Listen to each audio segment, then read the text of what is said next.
Hey, it's JC1424 once again with another album review, and today we're going to be talking about Linkin Park's fourth studio album, A Thousand Suns, released in September of 2010.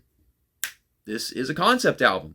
It is primarily focused on the conclusion of World War II, where the United States bombed Japan in what was probably the largest and most spontaneous terrorist attack in the history of the world.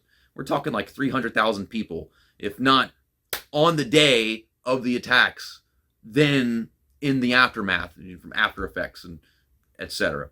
This album also mixes in a lot of sound effects that they seem to have picked up from the first couple Transformers movies. This is their first album after the release of the first Transformers movie, and it doesn't have the song New Divide, which was on the soundtrack of the second movie, and it was woven into the soundtrack. It's almost as if it was deliberately made just for that movie. I think there's a deluxe edition of this album right here that has that song at the end of it. That's about it. Anyhow, let's jump right into this. Track 1 is The Requiem, and it is an intro.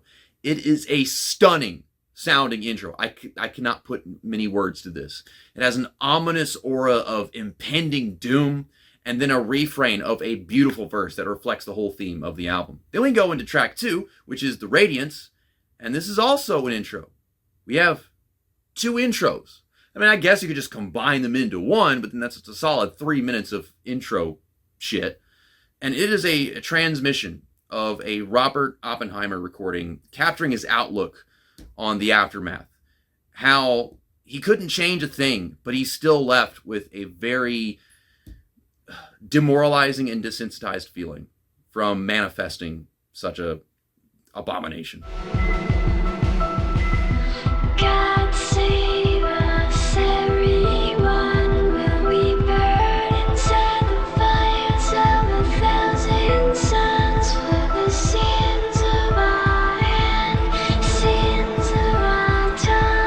And then track 3, Burning in the Skies, is the first song on the album.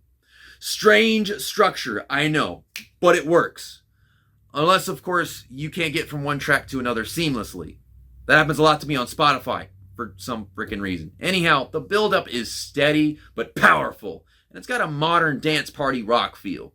Maybe on the Latino side, I don't know what else to call it. The guitar sounds spectacular when the solo begins, but it's somewhat somber in the verses. Mike and Chester, they tag team it while this smooth and relaxing energy comes through the chorus.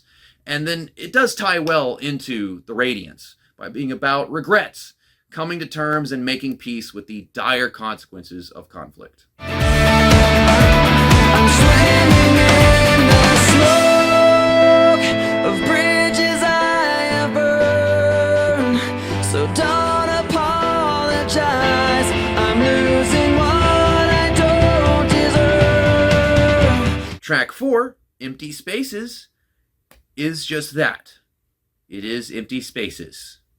I think this is supposed to be symbolic and resemble like how everything in between you having time to process your thoughts and emotions during war, the normal part is people just shooting and firing away and yelling.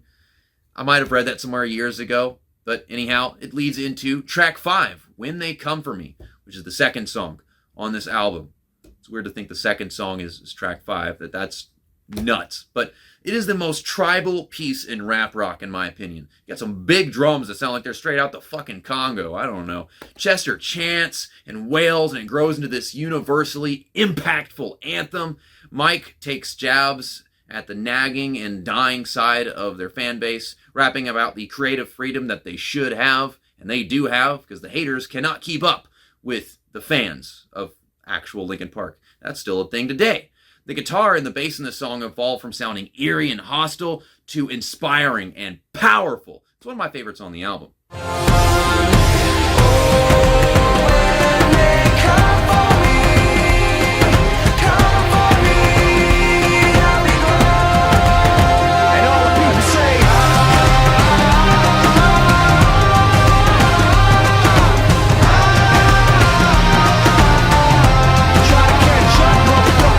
And on that note, Robot Boy is track 6, a piano-driven song thematically on point with Transformers, for no discernible reason. I could also find this in Ace Combat 04. Why? What in the name of a fictional anime taking place in Eurasia does this have to do with Nagasaki or Hiroshima for that matter? I mean, I suppose it's a similar location on the map, but don't get me wrong, this is a fucking immaculate piece of music right here. And it's partially what was promoted by the singles. You know, The Catalyst and Burning in the Skies. It's just sonically delivered like an interlude. And it makes the album feel like a rosary. An annoying Christian ritual where you're going to sing the same chorus 6 times and use the same melody start to finish in the song 12 times. Christ have mercy. Someday, the weight of the world will give you the strength to go.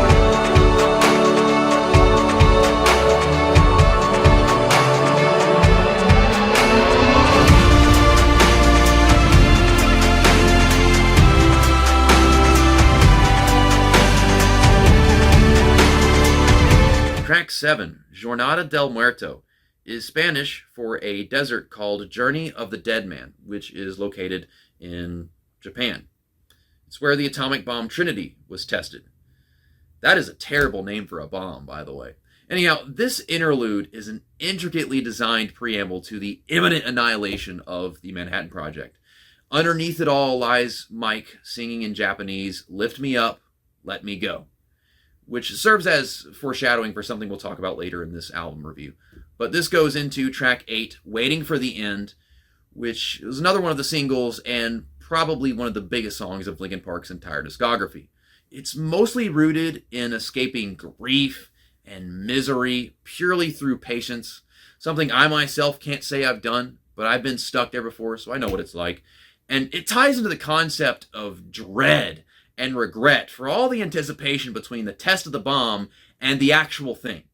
You gotta keep in mind, the people in Japan, in Hiroshima and Nagasaki, they didn't know this was coming, but when you tell the story, the perspective is, you know it's coming. And so that's what we're getting out of all this.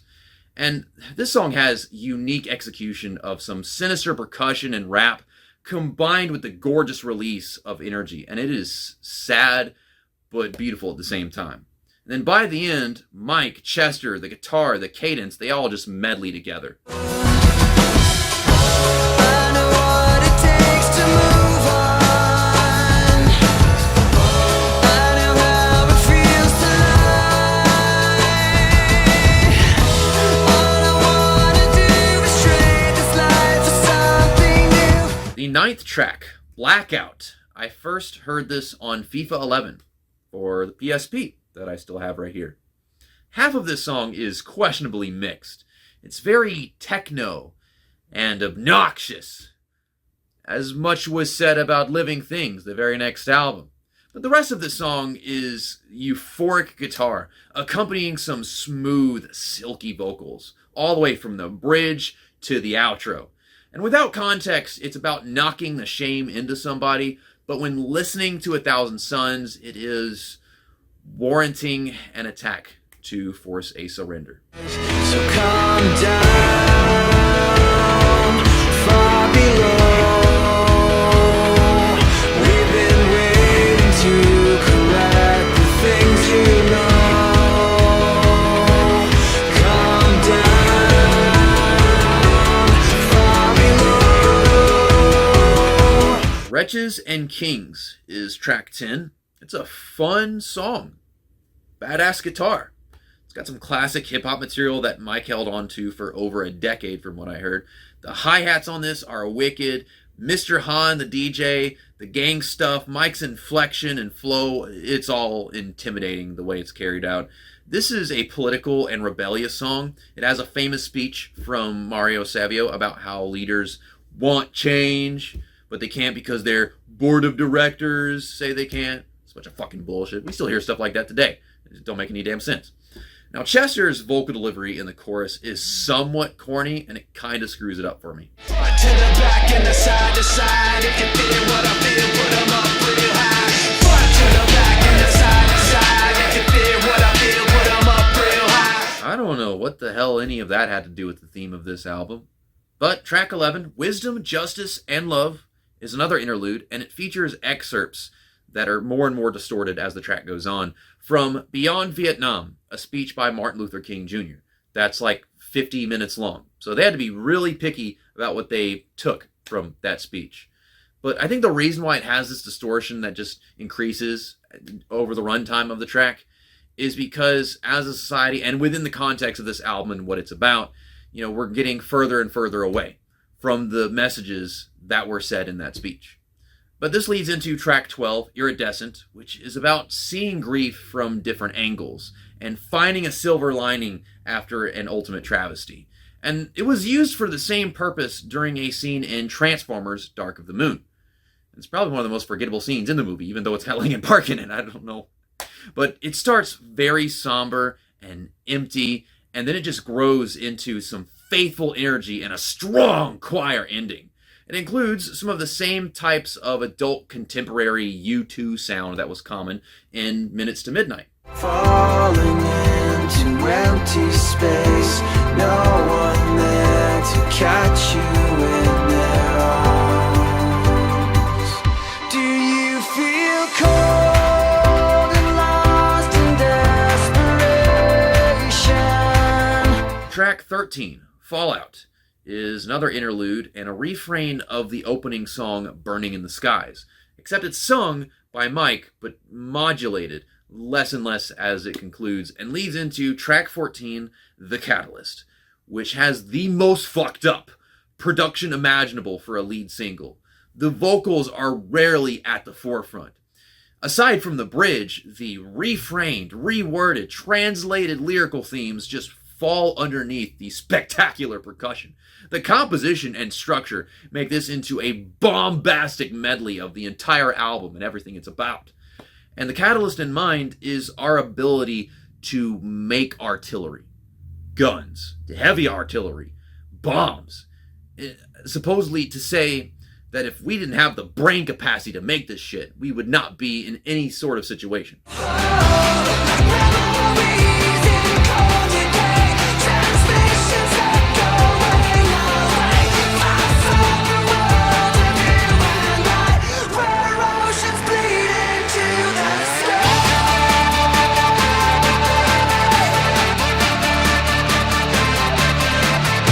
And then track 15, The Messenger, is the 9th and final song of the album. 9? Bruh, how are we gonna have 15 tracks and then only 9 songs? That's wild right there. Now it is a raw acoustic / piano closing song, which is an interesting choice. It's definitely an idea that I can root for. Chester's voice is amazing. His performance on this song blows me away. But his voice doesn't fit into the instrumentation all that much. It is an awkward combo, his voice and the way he uses it over the acoustic guitar, mainly. And I don't know what would have worked better than that. But still, it is a brilliant emotional piece, similar to that of Iridescent, both like half as much of the progression. Anyhow, my final score for Linkin Park's 4th studio album, the concept album, 1,000 Suns, released in September of 2010, is an 89%, which is a solid B. And on a good day, I'd say it's a B+. It's just that this is a cool concept with great material, but it's kind of an inconsistent mess. You got songs that sound amazing, but then they kind of lack good songwriting. Then you got songs with sweet songwriting, but then they sound peculiar the way that they're mixed and produced, to say the least. And I also have to add that the way that this album presents the theme is kind of on and off. But leave your comments down below on how you feel about this album, your favorite songs on it. Let me know what you disagree on. That's that, and album review over. When life leaves us blind, love keeps us kind. It keeps us